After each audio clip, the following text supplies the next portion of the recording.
Welcome this evening. I would like you all to please stand up. Go on, everybody up. We're doing a little survey as well. So I've got one very quick question for you. If you believe Christchurch is a lively, thriving city, I want you to remain standing.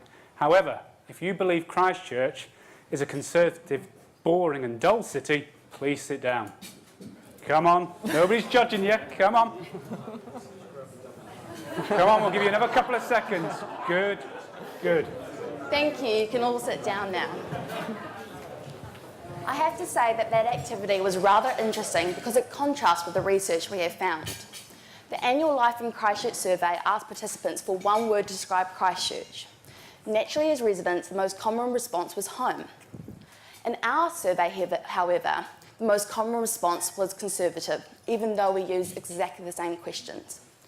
We believe cities are much more than just places to live and to work. They have personalities and identities that draw people in. Right now, this is a problem for Christchurch because there are multiple narratives about what our city is. There are contrasting tensions as the centre of the rural hinterland, the centre of the South Island and the capital. And most recently, the recovering, transitional and rebuild city.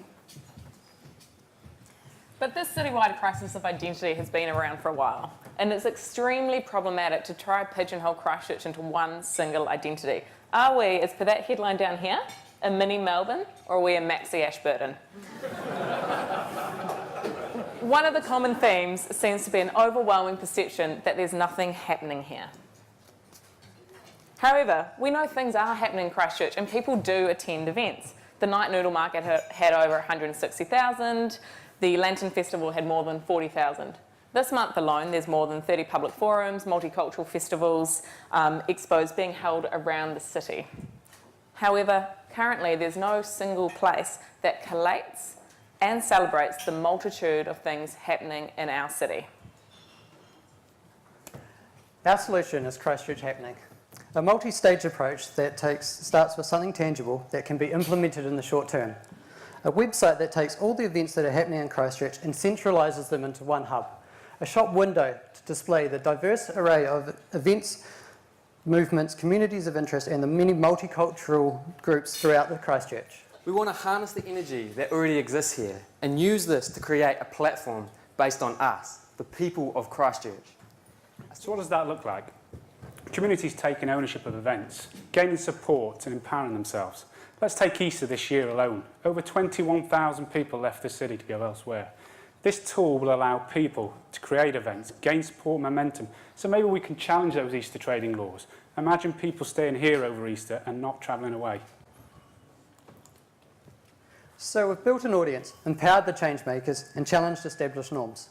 In order to maintain momentum, the next phase will be to democratise and prioritise where to focus our efforts.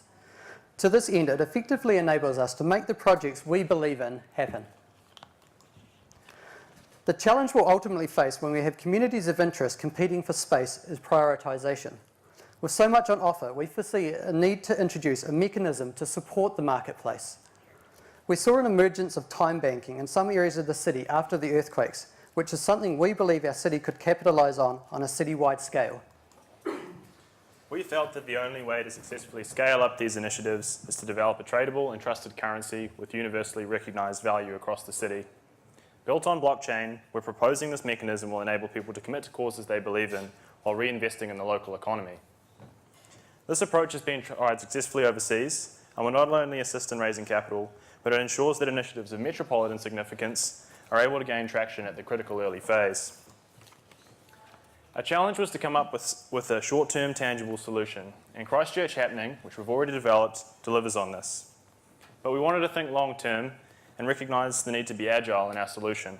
That's why we have multiple stages to our idea.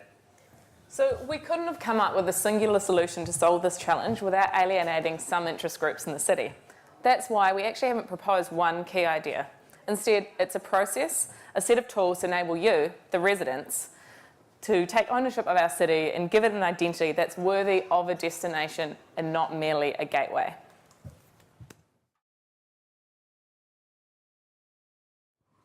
Okay guys, all put your right hand in the air. Now drop it if you think Christchurch is boring. Seriously, I think it's, look, I'm really taken by the notion of Christchurch being a platform for events rather than necessarily manufactured.